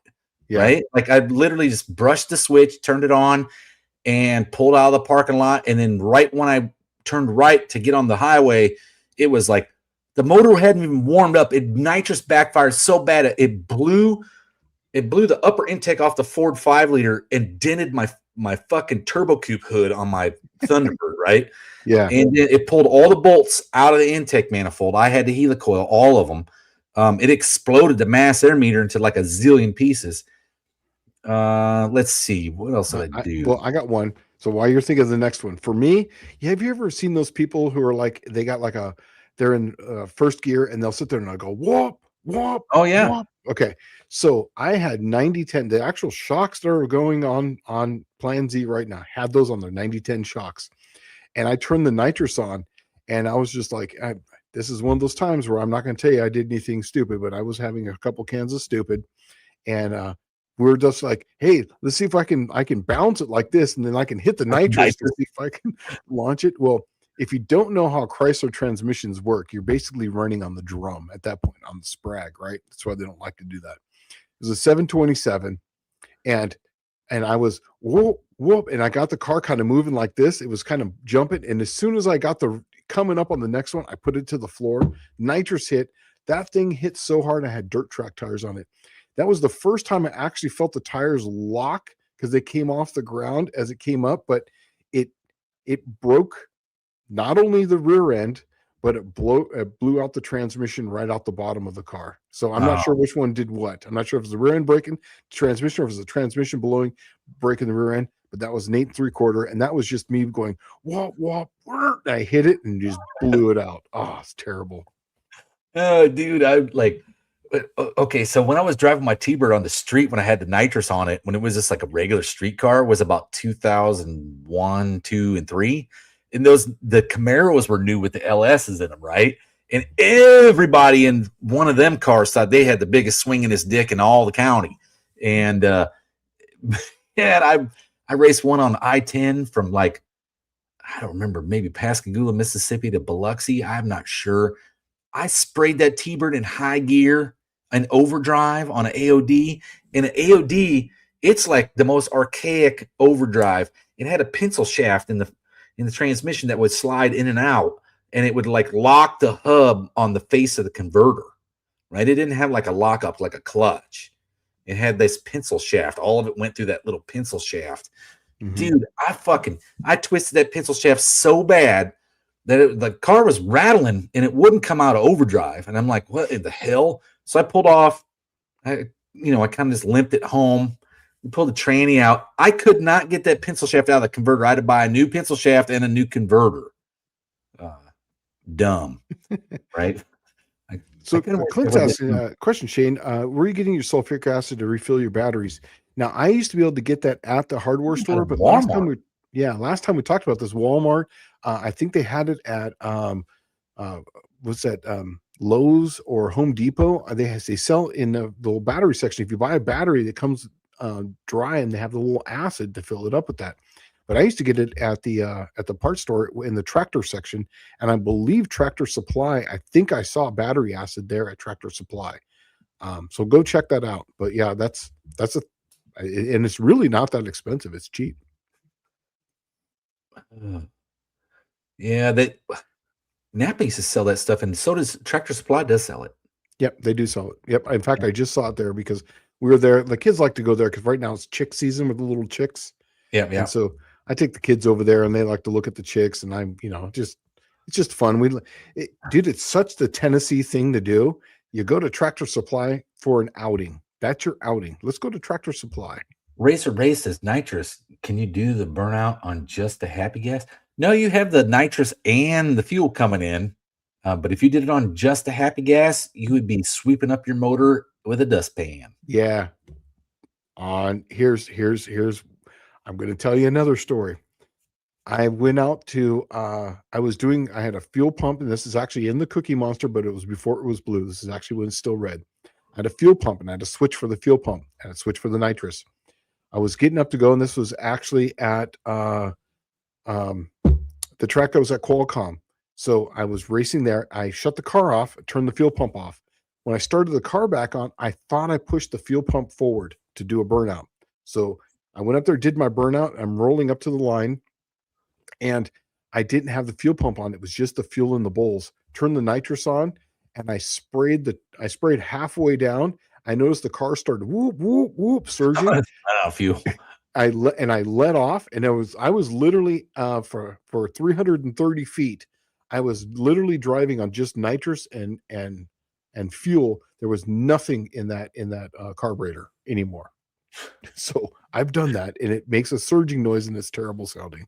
Yeah. Well, there was some guys talking about they forgot to turn the fuel pumps on, and melted stuff down, backfires, and poor motors died. But Yeah. that's the kind of dumb stuff that happens with nitrous. Like, dude, it gets to the point. Like, okay, the best way to put it is like, imagine having the ability to make a Snickers bar, just by wishing you had a Snickers bar in your front pocket, right? Now, how fat do you think you would be after like realizing you can make unlimited numbers of Snickers bars in your front pocket, right? That's nitrous oxide. That's the easiest way to put it. It's like crack, I guess, unlimited. Well, here's the first time you hit nitrous, it is literally like being hit by a truck. So if you're already rolling and you hit the nitrous, it's like launching again. So it's like building an instant 100 or 150 horsepower instantly. Bam! It's the torque. The torque is ungodly. So if you're making 300 foot-pounds of torque and you hit a 200, or let's say 100 kit, you're going to make another 150 foot-pounds of torque. So you're literally almost making 2/3 more torque right off the bat. Boom, just like that. The sound the engine makes is what you get addicted to, because the sound, the engine that you're used to hearing, and then all of a sudden it now is just exponentially louder, and it is just like, whoa, like you just woke up a giant. Yeah, it And turns into a race car. It turns into a race car. Literally, the sound difference between one to the next, it literally turns into a race car just by the sound of it inside. And that's actually what got me addicted, was that, because I was like, it was so, I got that first nitrous kit, but what really did it to me was when I got the big shot kit, the NOS big shot kit, and I pushed the button on the 250 the first time. Holy crap. That was Dude, like, mine was the Nitrous Works, I think is what it was. It was yellow, the yellow ones made by Barry Grant. oh yeah. Uh-huh. And it was for a fuel injected for my T-Bird, right? And it was fuel injected.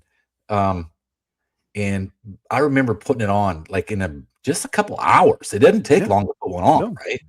And my friends all came over. There was 4 of us riding in the car, and they were like, everybody had like this look. Yes, Let's go, like 150 shot. Is that what you're doing? Like, well, yeah, I haven't. All I did was dial it in for a 150, so that's all we're gonna do, right? And then everybody in the car was giddy, and no one wanted to press the button. Yes. Right? Because it was like, man, you could blow the motor up. Like, we could. Is everything right? So we went out and did one pass with a 150 shot of nitrous, and I was literally hooked. Like, it's like we get back to the house, like, I'm gonna go buy another bottle and fill it up too, and then we're gonna use it to just do everything.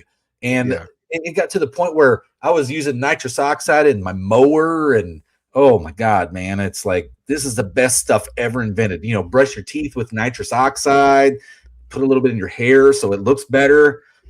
Nitrous oxide is the cure-all. And it's inexpensive. It used to be. We used to buy that stuff for $3 a pound. Yeah, it's like $2 a pound is what it was. I think is what it was at one point. So we would fill up multiple bottles on it, and we would literally spray each other at every stoplight, going back and forth. Because when you're doing 100 shot and you've got a 10-pound bottle, it'll last all weekend pretty much. On 100 shot. I went from Mississippi, which was $3 a pound in 2004, and I got stationed in Hawaii, and it was $6.75 a pound. And I'm like, I'm trying to buy nitrous oxide, not the bottle, not like the 50-gallon drum of it.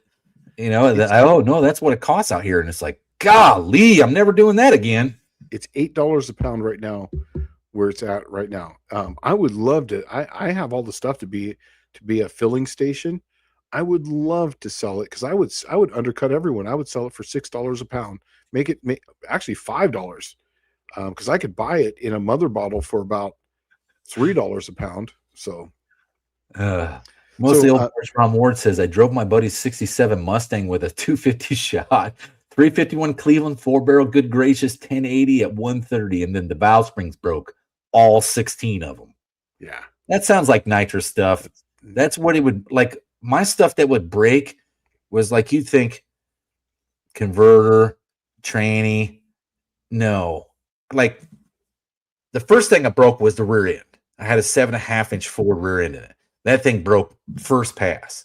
So then I got myself an 8.8 Ford, and I went from a 345 to a 355 gear. The next thing to break was the drive shaft was literally shaped like a pretzel.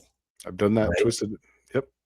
It literally didn't even. And what's weird about them is you can have the best U joints in it, and it twists in the middle.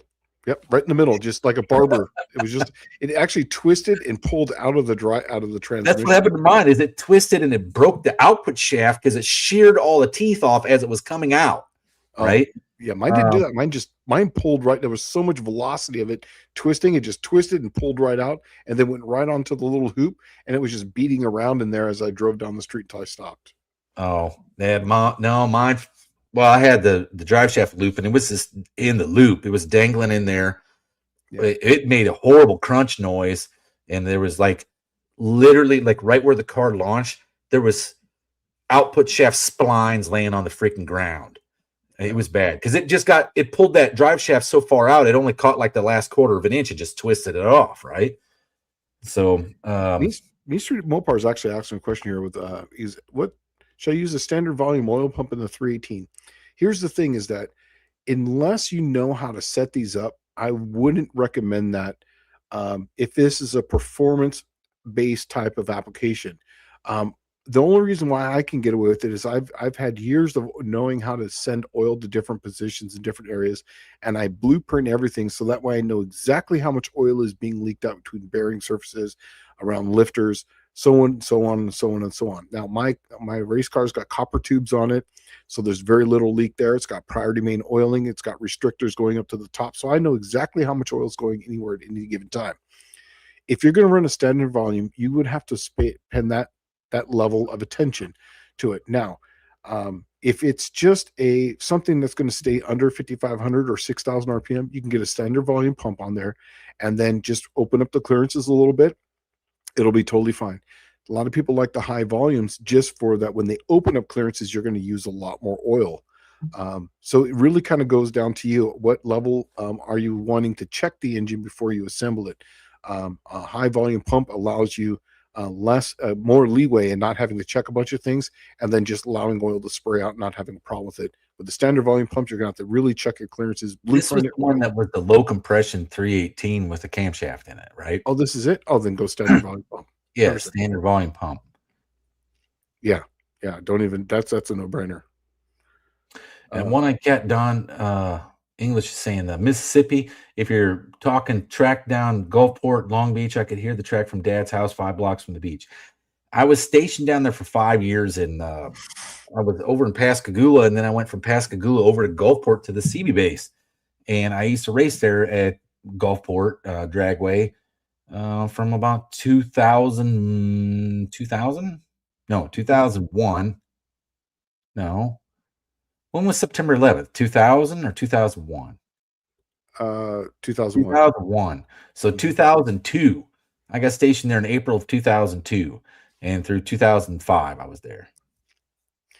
Now, Mohawk 62's never messed with nitrous. It always seems sketchy. And then right below, Danny Boyd says, too easy to blow up. Here's the thing, is that nowadays, back then, this is the 90s I'm talking about, and early 2000s. There wasn't as much literature out there, but now the kits are so well made. And I know this because I designed 2 different types of kits for these things for fast. There is so much safety built into them as far as the nitrous to fuel ratio. And they're so conservative. And if you stick to the 2 horsepower per 50, literally it is absolutely easy. When they say 150 horsepower, you're still going to make 150 horsepower, super conservative tune-up. If you start tuning it and knowing how to bring down the fuel, and then also to the timing, taking away less timing, you could actually make a 150 make almost close to 200, and then you're using less nitrous at that point. But they make them so that way you're using more nitrous, more fuel to make them safe.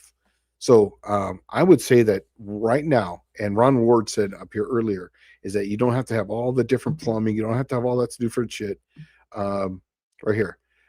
Nitrous is the most fun without having to plumb turbos, figure out how to reroute hot and cold tubing for turbo. Exactly. It is literally the easy button for horsepower. And that's the reason why I like it so much, is because you can just take a mundane car like mine was. Mine was like a 13-second car, literally just a 1330, 1340, which is back in the 90s, early 2000s, was a pretty hot street car, right? That you could drive around. You put 150 shot in it, now you've got an 11-second car. You put a 200 kit on it, you're in the tens, just like that. 13-second car was a second faster than the fastest stuff being produced at the time. Yeah, it was fun. It was a fast car. Yeah, and that was the Cookie Monster when it was red. It was a 360 with one of my recipes, so it was making 460 horsepower. 460 horsepower back then was really good, and that was, nothing crazy on the carburetor, nothing crazy on camshaft. And I was hitting with the 150 kit, and that was running low 11s, high 10s, depending on what track I was at. When I was at Fontana, I would always go faster. I was actually at Carlsbad with it one time, and I never did the fastest. Well, but here's the thing, though, is that That place doesn't hook up though. That's the problem, is that it never was prepped right. And because if you ever been to Carlsbad, if you ever went there, it was the sand. Remember the pits literally had sand blowing across it. And it was an uphill staging lane. So it was not a downhill staging lane. And then you drove up, and then you had to back into the burnout. So you're sitting there and you're constantly starting your car, and it's constantly heat soaking and whatnot. So then by the time you get up there, man, your fucking fuel's boiling, your carburetor's boiling.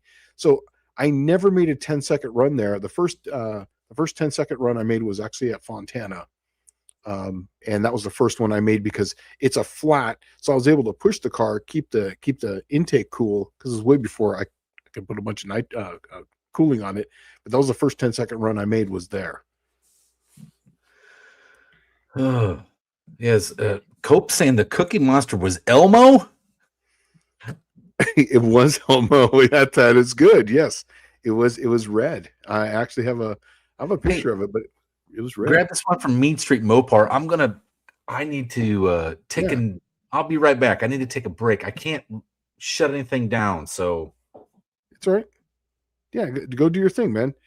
It's saying, Professor P, if you're still up for doing oil and mods my 318, I need to know what pump to get. The engine is getting Keith Black pistons, closed chamber, W2 heads. Plan on beating on it. If you're going to do that, then I would just get a high volume, and we can always pull it down from there. So I'm assuming you're probably going to run a hydraulic type of lifter on it, or a hydraulic roller. So look at the oiling mods. I believe the one that you're talking about is the ones I did for Brian, where you're bringing one from the back to the front, and then doing a crossover tube on it. That's a really easy type of deal. I shouldn't say it's easy. It still takes all damn day.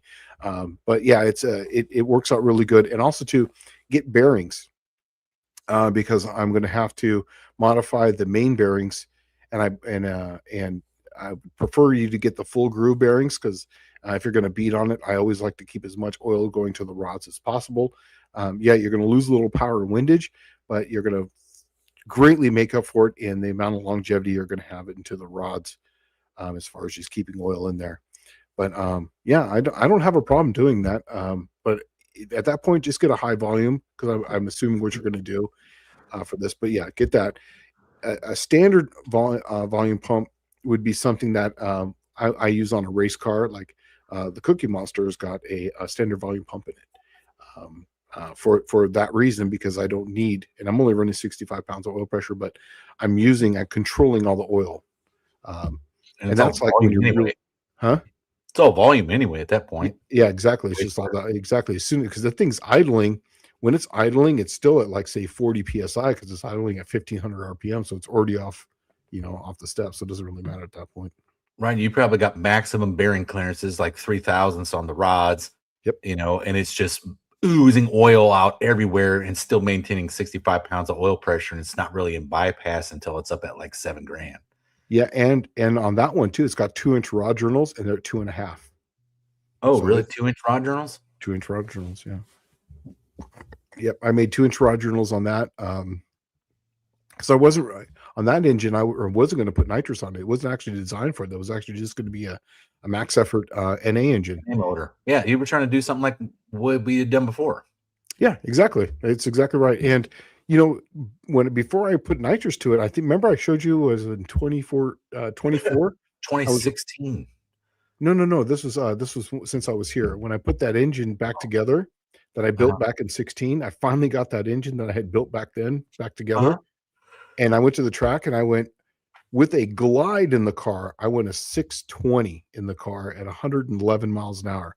So if I had my 3-speed in it, it would have been a 6.0 car because you lose two tenths because I couldn't, and I only have a 410 gear in the car on a 1.8 first gear. So I literally was carrying first gear way past almost to the 400-foot mark. It was in first gear, and it still went a 620. So yeah. Okay, so Buick Smith saying, Shane, if trying to lower oil pressure in an engine, what is more effective? More bearing clearance or more side clearance? Or just lighter spring in the oil pump bypass? No. Okay. The best one in this whole entire situation, the three things that you're lining out here is bearing clearance, right? But you really don't, you need to stick to the bearing clearance. The journal, if it's 3-inch, needs to be 3 thousandths of bearing clearance. If it's Minimum. 2-inch, it needs to be 2 thousandths of bearing clearance, right? Yeah, that's minimum. I go bigger than that. Do you? Well, it depends what it's for. And Yes. if you're a race engine, you can have much bigger clearances and you run a much thicker oil, right? Because the film on it is the film strength is way higher when you get Let to that oil flow. So I try to stay in the 1040 range typically, and I just let the oil flow because your oil is going to be moving. Just let that shit flow. That's what I say. and if anything, you'd like to flow it just straight out of mains and rods, but never do side clearance as an issue, right? Like never open up side clearance. You want to maintain as much of the oil in there in the journal as possible, right? Yeah. And the clearance allows it to just run out. Yeah. In between the rods, I typically don't worry about clearance between the rods because people are like, oh, it's it's 10 thousandths, 15 thousandths. I can tell you right now, if you did the math on how much area 15 thousandths is all the way around, it's like exponentially larger than the bearing clearance. So don't even worry about that too much. It's only if it's too damn tight. And don't worry about side clearance on that kind of stuff. Just make sure that it's going to be, it's on the high end of spec, just to let it get out. Because I'm always trying to get the oil out on a race engine. That's what I'm trying to do. For that reason, because I'm just trying to get it to flow across there and get it out, because I do not want to build heat on that oil, because that's how you spin a bearing. So yeah. And then the lighter spring on the oil pump bypass, the best thing to do is you want to have the most flow possible, and ideally you would never hit the bypass spring ever. Yeah, but Even it's inevitable because they're way even over if it will, it's always going to run way more oil. Okay, that thing's spinning only at half speed to crank, right? And it still hits max at about 2,500 RPM, right? Yeah. Like it's already maxed out most of the time. You want to play that is a balancing act that engine builders, if they're like a real engine builder, they try to ride that line all the way out, and it's almost impossible. It'll get to a point where it's pushing so much oil that the volume of oil will literally just stack it up like a hydraulic press, and it'll just, even regardless of what springs in it, it'll just stack at like say 65, 70, 80 pounds. Yeah, but it's going to do that. It'll do that regardless. And the whole idea is to bring that number down, so that way you're not stacking it at 80 psi, because now each time you stack it, that's wasted power. Yeah. And I try to, and I know this sounds counterintuitive, but I try to hit the number at 1500. So if the car's idling, say at 700, a lot of my slant sixes are this way, is that at 1500 RPM, it's literally making the maximum amount of volume, and it's basically at that point in bypass, but I'm only at 45 pounds. But because I'm only at 45 pounds at 1500, where a lot of people are already at 60, 65, I'm way ahead of the game at that point. Yeah. But the problem is at high RPM, it'll start stacking that 45 pounds in its bypass at like it'll start going up, and then literally just go up until it's bypassing Yeah. the bypass. Yeah, and I do a lot of work. That's some of the stuff that I don't show what I do, but I actually open up the bypass holes. Well, I don't show how I do that, but s- so that way the bypass holes, when it dumps and it's it's much quick. more effective at You, dumping. okay, I'll tell people something that is like it's almost unbelievable when you hear it. I used to work on sonar domes, and they were filled with water.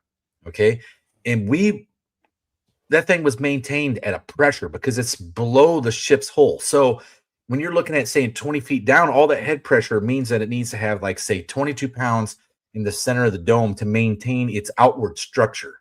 Yep. Okay. So as it's moving up and down in the ocean, as the ship is moving, that thing would have to regulate pressure up and down. And here's the funny thing: if it went, let's say it went up, okay, and it had to relieve pressure because it would get to a high pressure situation, it would only dump about a cup of water because you can't really compress a fluid. So when you take a cup of water out of it, it's literally drops it down to like a pound or 2 pounds, right? But when it goes down and it's got to add, it only has to add about a cup of water. And then it's like stacks it real easy because you can't compress a fluid. And that's where I learned it. And if you start looking at it, like applying it to a car, when you're talking about like when the bypass opens and it's got to relieve some pressure, it's only relieving like a thimbleful, Less right? than, yeah. You're basically just releasing pressure But at you that need point. it. The bigger the opening, the faster it can relieve that thimbleful and go back to regulating, Yes. right? If that makes any sense. And Or so, also too, what like, I'm gonna stop real quick is that the bigger it is, that means that now it can sometimes just slightly sit off of seat, and it's not constantly doing this because it's relieving the chattering pressure back and the and forth. volume at the same time, and it's not going way out like this. It stays in one spot, which makes it a more consistent bypass, which means that you're wasting less power now at that point because it's not going way out here and then coming back and way out and coming out. It's just barely sitting off the side here and just sitting there. If in most people here in the chat have heard that before, that scenario is if you're at your house and you use water and you get a water hammer noise. You ever heard that? Yeah. That is that the oil pump's doing the same thing. That's exactly what that is. Mhm. It's the regulator chattering back and forth, bouncing off the seat, and the regulator spring pushing it back down, right? And it just gets stuck in a resonant frequency based on how much water it's losing versus how much is coming in off the Mhm. spring. Yeah, and that's that I started learning all these things, little tricks, but there's so much power to be made in the oiling system. I'm telling you right now, it's just amazing, and also too just with um, oils themselves too. But Well, um, those were the first videos I did, and those were the ones that people were like, "These are so dumb. Why are you doing these videos?" And it's like they because they don't understand how much there is to gain in that. That was like the biggest thing for me. All right, I might have been broke and I couldn't afford, or nobody made exactly, anything, but my shit didn't blow up, yep. right? And I learned that way right there. If my engine lasts twice as long, I'm winning. It doesn't matter. I I'm may not winning. I can't I would always for me, I had nothing but time at that time, right? Right. Had no money. So if I could figure out a way to use less power to make the same amount of power, wasted power, then I was ahead. I could only had W2 Econo heads. I had cast iron W2 Econos. Everybody else had all these aluminum everything and whiz bang this and that. I couldn't afford that. So I had to figure out how to make the 450, 460 horse with factory stuff, and then but I made it mostly up on the oiling system. And I went from 430 to 460 in that span of just doing oil modifications. Those recipes that you see there, if you just throw those parts at it, you're going to make 420 or 430 in that range if you get lucky. To get that extra 30 or 40 horse, that is literally in all the blueprinting and oiling mods and everything of putting it together correctly and knowing how to do that. And the other 30, 40 horse is like the rings, the Oh, yeah. springs, the Everything. Yes. retainers, the oil mods, the drilling, the tedious work. Yep. And when it's all said and done, you're going to have something that makes 1.8 horsepower per cubic inch instead of 1.5. Because Yep. like the regular builder can do 1.5 horsepower per cubic inch at home. Pretty easily. Yep. It's when you start getting the numbers that's better than that, the 1.5, 1.7. 6, 7, 8. Yeah, You know, 1.7, that's when 1.8. you start to be considered an engine builder. Yes. Mean Street's asking the bearings. So basically, the bearings in the short block are full groove. Well, awesome. Well, that's a benefit because that's what I would want, and that way we can groove them. Michael Schmidt saying, Shane, is there a sneaky Pete or something that we could use in a long stroke small bore 6 Mopar setup with dual carbs similar to your slant 6 Holly 1904 1920s one barrel? How can this be done? I'm telling you right now, at that point, I would put fogger in it, because even as dual carbs, it would still be hard to distribute. Yeah, Shane's already run across this. This was something that he worked on for years. Yes, years. Yeah, the distribution is terrible on a 6 using that intake manifold. And I think, excuse me, isn't a flathead even worse? It's a log. Yes, it's a log. Exactly. So I would just use basically just a fogger for each individual inlet. Each one, and run a small. You could run a 50 kit, total 50 kit in that thing, and it would probably make that thing. It would probably wake its way up a 50 kit. Val 360 saying, Shane, do you know anyone who makes a spray bar that goes in the fast LS intake in order to hide it? I don't. I did see someone that made a spacer one time that went between the two halves, and it was kind of a fogger system like that. You know what? Let me look at that because I'm pretty sure. Man, I think we might have They used to make those turtles. Remember the turtle that used to sit in the bottom of the intake manifold and had like the pattern spray out of it? Yeah. And then you just had the 2 little nozzles on the bottom. You'd hook up the lines. Yeah, that's actually what one of the guys that I'm sending parts to test on my nitrous and my jets and everything. That's actually what he has in his car right now, and he's running like a massive amount of nitrous to that.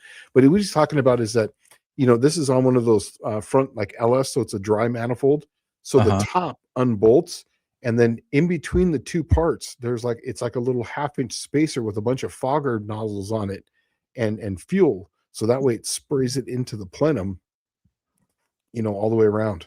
The best one I ever saw was in Southern California. Somebody had you remember how it had the nozzle, like the foggers had those nozzles, right? That you would put in intake runners.